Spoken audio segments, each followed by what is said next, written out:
Bonjour et bienvenue dans cette nouvelle vidéo. Je suis trop contente de vous retrouver aujourd'hui puisque je vais vous évoquer 13 idées de chaînes YouTube qui vont décoller en 2021. Pour moi, elles vont avoir encore plus un énorme potentiel. Donc, si jamais vous voulez vous lancer sur YouTube ou créer une autre chaîne YouTube et que ces thématiques vous parlent, croyez-moi qu'elles ont du potentiel et vous pouvez complètement cartonner là-dessus. Donc, c'est ce qu'on va voir. N'oubliez pas de vous abonner. À tout de suite.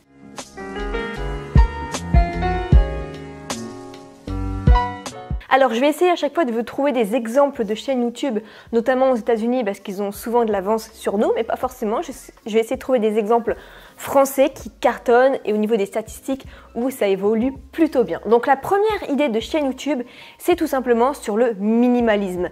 Parce que dans cette société de surconsommation, le minimalisme, c'est un petit peu être quelqu'un qui se rebelle en fait, mais de manière totalement intelligente, qui dit ok, je ne veux plus de ce système et même je me sens plus léger, je me sens plus libre quand je suis minimaliste. Donc en fait, être minimaliste, pas forcément à l'extrême, mais montrer vraiment qu'il faut privilégier la qualité à la quantité et tous les bienfaits que ça possède et vraiment filmer un petit peu le quotidien d'une personne qui devient minimaliste au fur et à mesure, comment elle se sent, ses expériences, ses ressentis, ses échecs, etc. Donc ça, je trouve que c'est très puissant et par contre, il y a plein d'exemples là-dessus. La deuxième idée de chaîne YouTube, ça va être tout ce qui est autour de l'autosuffisance. En fait, pareil, c'est se rebeller un peu contre le système. Donc on va retrouver par exemple fabriquer sa tiny house, vivre dans un tout petit appartement, dans un studio. Ça va être le van life, vivre dans un fourgon et puis l'aménager, etc. Vivre dedans et être autosuffisant. Ça peut être aussi créer son propre potager pour ne plus forcément avoir besoin de faire énormément de courses ou voire plus de courses du tout. Donc tout ça également, ce sont des thématiques qui cartonnent de plus en plus. Même on peut voir sur Netflix, les tendances de ce genre de documentaire vraiment explosent. La troisième idée de chaîne YouTube, ça va être la traduction de discours de motivation. Il y a de plus en plus de personnes qui font ça en France, ça marche super bien parce que justement, tout le monde ne parle pas forcément anglais et des discours de motivation au niveau des États-Unis ou même anglophones, etc. Il y en a énormément et ils sont très impactants. Donc c'est un peu frustrant pour ceux qui ne parlent pas anglais. Donc traduire des discours comme ça de motivation, ça marche super bien. Donc par contre, attention à tout ce qui est copyright, les vidéos libres de droit, etc. parce que c'est pas toujours le cas. Donc ce qui fonctionne, ce qui est légal en fait, si vous voulez, ça va être d'assembler plusieurs petits discours de genre 30 secondes de motivation et pas juste un seul discours de 5 minutes parce que là, c'est à la limite de l'illégalité apparemment, mais pour pallier à ça, plusieurs petits discours de personnes différentes, c'est tout aussi impactant de toute façon. La quatrième idée de thématique YouTube, ça va être tout ce qui tourne autour de se créer des revenus complémentaires. Donc, c'est pour ça que l'affiliation, ça marche de mieux en mieux. C'est pour ça que la bourse marche de mieux en mieux. C'est pour ça que l'immobilier marche de mieux en mieux. Ça va être vraiment tout ce qui touche autour de ça en fait. Se créer des revenus complémentaires. Ça va être la location de voiture. Ça va être plein de choses inimaginables que les gens vont développer pour se créer un revenu complémentaire. Parce que forcément, avec la crise qu'on traverse en ce moment, on voit que c'est dangereux de vivre sur... Finalement, de n'avoir qu'une seule source de revenus, c'est compliqué. Donc, développer ces ressources de revenus complémentaires, c'est ça qui fonctionne hyper bien. Donc pareil, si vous avez une idée de business qui peut être un revenu complémentaire, n'hésitez pas à le développer, ça va cartonner au bout d'un moment. Autre idée, ça va être l'auto-édition parce que de plus en plus de personnes veulent créer leurs livres, mais en passant par les maisons d'édition, il y a plusieurs problèmes et je sais de quoi je parle. Donc beaucoup disent ok, je laisse tomber tout ça, on n'est jamais mieux servi que par soi-même et je vais proposer de l'auto-édition. Je vais proposer vraiment un guide étape par étape sur comment auto-éditer son livre. Et je sais de quoi je parle puisqu'en fait, moi, c'est mal passé avec mon éditeur depuis 2018 en fait quand même. Donc je me suis dit ok, on laisse tomber tout ça, je vais pas perdre plus mon énergie et je vais faire de l'auto-édition. Donc j'ai écrit mon livre moi-même et je suis en train de le publier moi-même. Et en plus j'avais déjà une expérience dans ça en 2013 et du coup bah voilà, ça permet de, comme ça j'ai déjà les bases. C'est pas quelque chose de très compliqué, mais des gens ont besoin quand même de savoir être guidés dans cette auto-édition pour pouvoir enfin tenir leur livre papier. Autre thématique, le rangement. le rangement, le nettoyage. On voit plein de vidéos passer sur Clean With Me, donc nettoie avec moi, range avec moi, organise avec moi, je vous montre ma semaine d'organisation, je vous montre mes menus, tout ce qui est vraiment rangement avec la méthode notamment de Marie Kondo.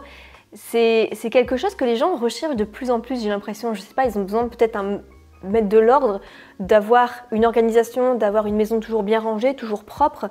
Et donc, les méthodes de rangement, si elles peuvent leur faciliter la vie au quotidien et que ce ne soit plus une source de stress ou que ce ne soit plus du travail pas forcément très productif au niveau du rangement, ils sont vraiment à la recherche de ce genre de solution et moi-même, je suis la première à regarder ce genre de vidéos et les gens qui le font bien avec passion, pareil, ça va super bien marcher. 7e idée de chaîne YouTube, ça va être une chaîne qui va comparer tous les produits numériques parce que il faut savoir que 77% quand même des gens, avant d'acheter quelque chose, regardent les avis, les commentaires sur internet pour avoir quand même une idée si c'est bien ou pas. Et là, ils veulent acheter un ordinateur, ils disent ouais mais il y a plein d'ordinateurs différents.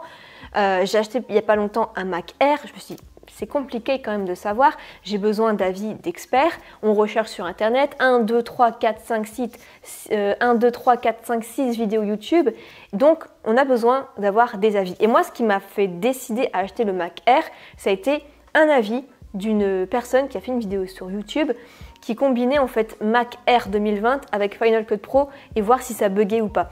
Et donc son avis, bah vraiment moi j'ai été convaincue et j'ai acheté directement derrière le produit. Donc des personnes comme ça qui donnent leur avis sur des comparatifs, des produits, les différents drones, les différents ordinateurs, les différents appareils photo, les différents micros, tout ce qui est technologique, ça va marcher super bien et en plus de ça, c'est extrêmement rentable avec vos liens d'affiliation. Huitième chaîne YouTube, ça va être l'organisation au quotidien.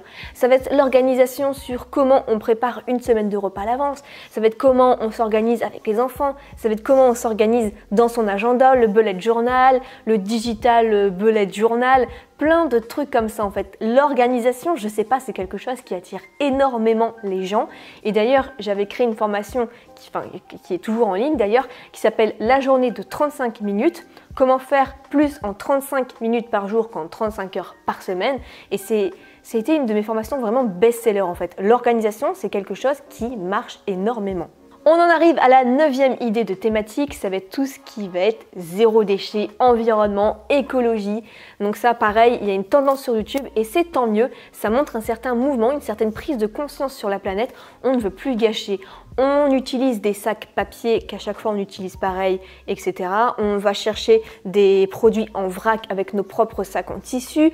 On fait attention à tout ce qu'on consomme en fait. On fait vraiment attention à tout ça. On crée soi-même ses produits ménagers. Donc tout ça en fait c'est quelque chose qui a une tendance juste énorme en fait. Donc si vous êtes assez compétent dans ça, il n'y a aucun souci, la chaîne elle va cartonner. 10e idée, ça va être de proposer en fait une chaîne YouTube pour aider les gens à créer leur propre musique. Parce que les musiques libres de droit sur YouTube, elles ne sont pas forcément les mieux, hein. Sinon il faut acheter des musiques libres de droit et il y a des gens que ça intéresse de créer leur propre musique. Donc pour ça en fait, je trouve ça c'est super intéressant. En plus, ça rajoute ce côté artistique à fond de A à Z pour une vidéo YouTube. Et puis, c'est pas si compliqué que ça en plus de créer sa propre musique qu'on va pouvoir utiliser dans ses vidéos. Donc ça va intéresser de plus en plus de gens, de créateurs, de youtubeurs pour faire ça. 11e idée, alors ça franchement, si vous faites ça en 2021, mais vous êtes le roi du monde. C'est tout ce qui est autour de la gestion financière. La gestion financière personnelle et professionnelle. Je m'explique. Personnelle dans le sens où on gère son budget en fait soi-même, où on arrive à épargner, où on arrive à payer un loyer, à réduire ses dépenses, à faire attention, à donner toutes des astuces parce qu'il n'y a pas tant de vidéos intéressantes que ça sur YouTube. J'en ai déjà regardé plein et des vidéos, des chaînes intéressantes sur ça, il n'y en a pas beaucoup. Par contre, aux États-Unis, il y en a quand même beaucoup. Et la gestion professionnelle, donc ça va être les investissements, comment on investit son argent en fait, comment on investit 10 000 euros, comment on investit 100 000 euros. Tout ça, il n'y a pas beaucoup de chaînes YouTube qui sont vraiment spécialisées sur ça. Il y a des vidéos sur ça, mais ce ne sont pas des gens spécialisés sur la gestion financière, je veux dire. Juste que cette thématique. Donc si vous faites ça et que vous êtes doué, que vous êtes gestionnaire de patrimoine par exemple, que vous travaillez, vous avez fait des études dans ça, ou même que vous pouvez montrer votre expérience dans ça personnelle, et que par exemple, on voit beaucoup de vidéos par exemple qui disent comment j'ai réussi à épargner 20 000 euros par an avec un salaire de 1 500 euros par mois. Vous voyez ce genre de vidéo en fait. Et là vous dites mais comment ils font? Mais moi j'y arrive même pas avec 2 000 euros par mois à économiser juste 1 000 euros par an. Donc forcément les gens veulent savoir, ils veulent connaître les méthodes. Surtout dans cette période actuelle où il est quand même préférable d'avoir de l'épargne. Avant-dernière idée, ça va être une chaîne YouTube sur apprendre à s'aimer soi-même. Parce que les chaînes YouTube sur les relations de couple, sur récupérer son ex, sur je ne sais quoi, il y en a des tonnes. Mais alors, l'amour de soi, apprendre à s'aimer soi et juste soi, je sais même pas si ça existe en fait. Je sais même pas. Récupérer son ex, sauver son couple, la dépendance affective, tout ça, oui. Mais s'aimer soi-même, être limite en couple avec soi-même, je ne suis pas sûre que ça existe. Et pourtant, je crois que la demande là-dessus est extrêmement forte. Donc si c'est une thématique qui vous intéresse, lancez-vous là-dessus. Franchement, avant le mois de décembre, je pense que vous avez les 100 000 abonnés, vraiment. Et enfin, dernière idée de vidéo, c'est quelque chose que je remarque qui marche super bien dès que les gens font ça. Ce sont des idées de recettes pas chères, simples et rapides. Les gens qui vous montrent des recettes en fait un peu innovantes, sans trop de viande, et qu'on pourrait préparer par exemple une semaine à l'avance. Parce que c'est vrai que c'est toujours... ça demande une certaine charge mentale en fait, de savoir qu'est-ce qu'on va faire comme menu chaque jour. De savoir comment cuisiner, comment s'organiser, surtout avec une famille, etc. Donc ça, je remarque que dès que des gens font 10 idées recettes pour la semaine, préparer ses repas en avance, ça fait des centaines de milliers de vues. Donc si vous faites une chaîne spécialisée sur ça, pareil, ça monte en flèche. Et si vous voulez avoir d'autres idées de thématiques rentables, je vous laisse avec cette vidéo sur les 47 idées de thématiques rentables en 2020. Plein de succès et ciao!